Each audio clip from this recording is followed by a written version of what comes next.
Сәлеметсіздер ме оқушылар? Бүгінгі жаңа сабақ өнер алды қызыл тіл. Әйтеке бидің шешендігі. Ашу бар жерде ақыл тұрмайды. Ашу деген ағын су, алдын ашсаң арқырар. Ақыл деген дария, алдын тоссаң тоқырар.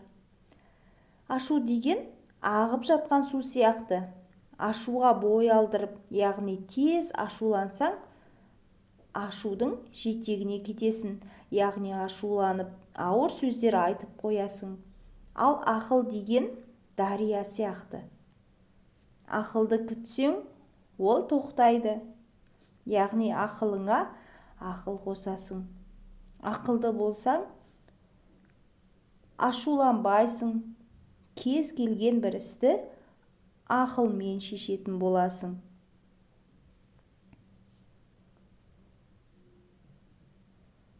Кісіге бірге туыспау керек.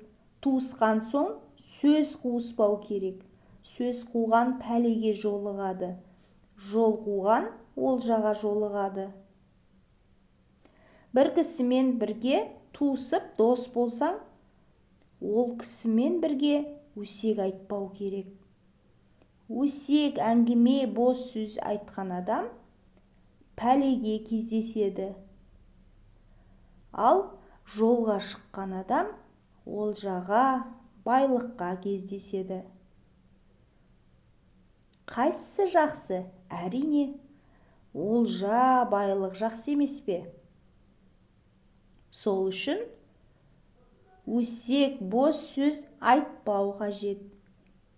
Адал болу керек.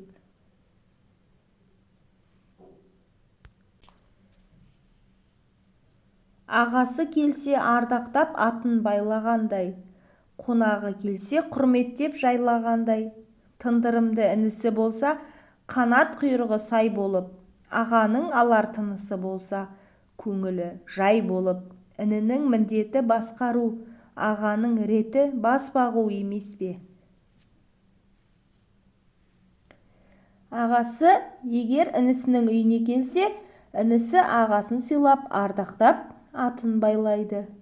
Інісі тындырымды болса, ағасының көңілі жайланып, көңілденеді. Бауырлар осылай мәңгі сыйлас болу керек. Екі адам керіссе, оның арты қызыл шоқ.